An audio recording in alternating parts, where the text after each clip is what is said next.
Yang pertama kita akan menjelaskan tentang pengertian kisi-kisi soal. Nah, jadi kisi-kisi soal adalah suatu format atau matriks yang membuat kriteria tentang butir-butir soal yang akan ditulis.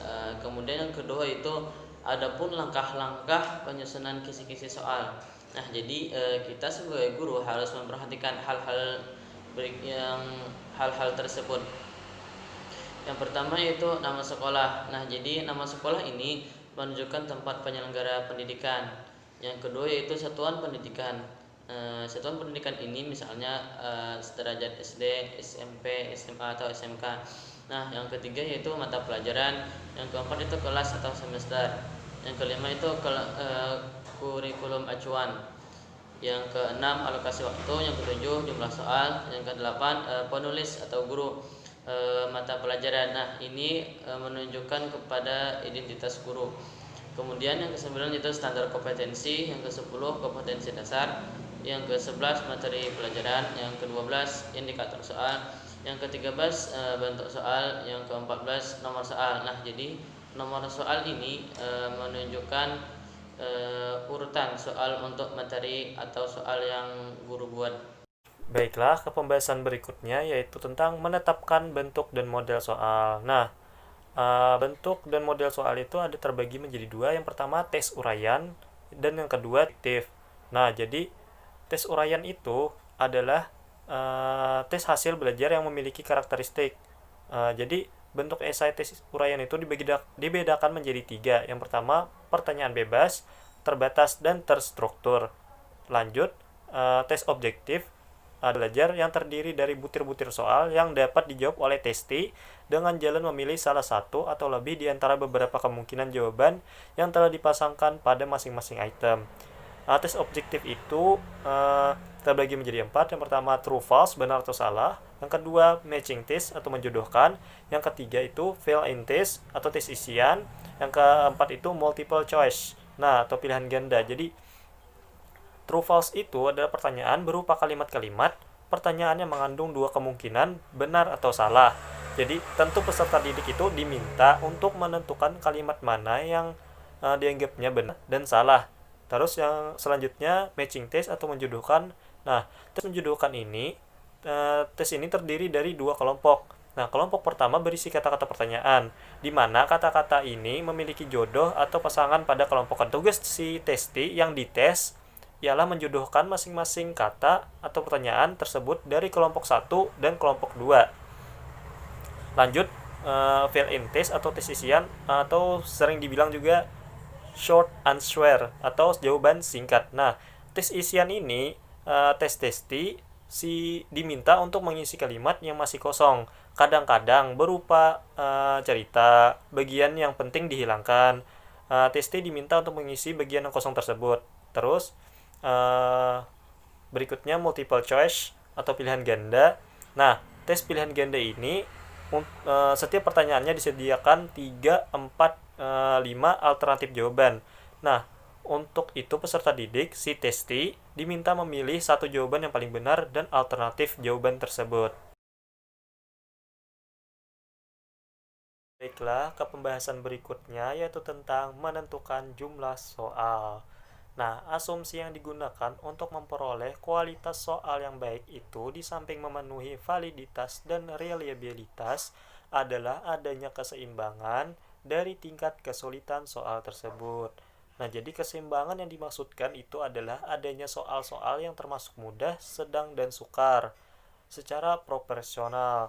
Nah, tingkat kesukaran soal itu dipandang dari kesanggupan atau kemampuan si siswa dalam menjawab soal tersebut, bukan dilihat dari sudut pandang guru si pembuat soal. Nah, persoalan yang penting dalam melakukan analisis tingkat kesukaran soal itu adalah penentuan proporsi dan kriteria soal yang termasuk mudah, sedang, dan sukar. Terus ada beberapa dasar pertimbangan dalam menentukan proporsi jumlah soal kategori mudah, sedang, dan sukar.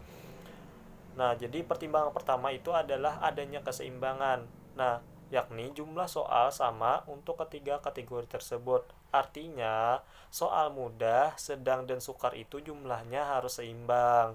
Misalnya, tes objeknya itu pilihan berganda dalam pelajaran matematika. Nah, disusun sebanyak 60 pertanyaan.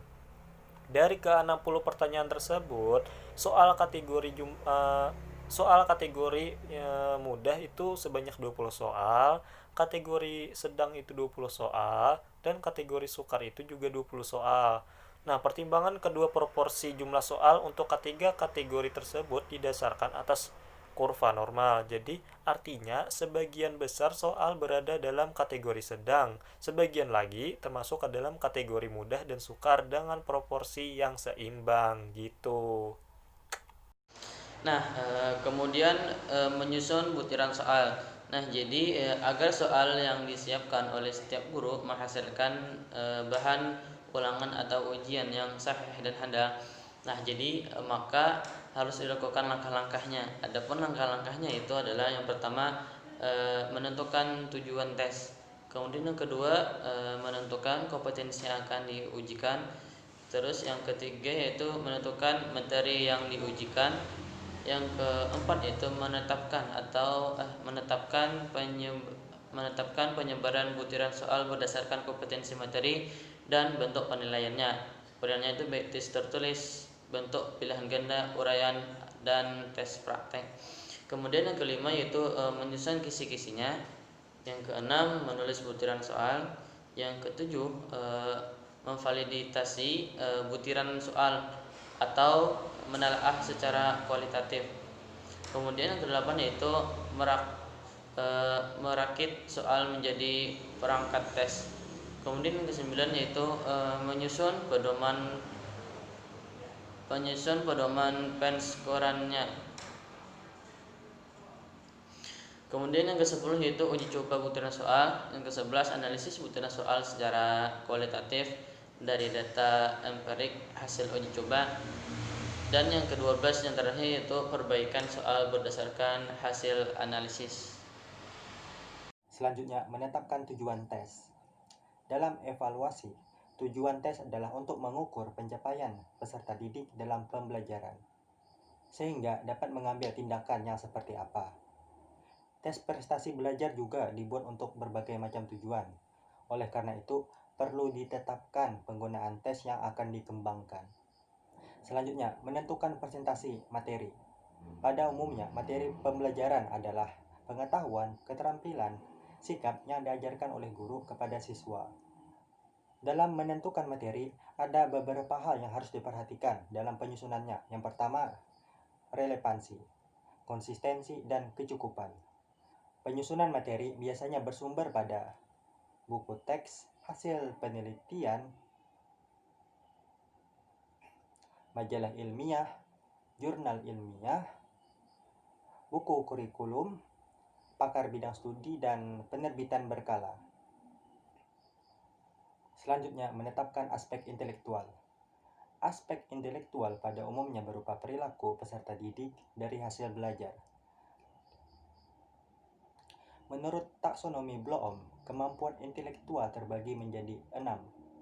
Yang pertama, ingatan, pemahaman, penerapan, analisis, sintesis, dan evaluasi.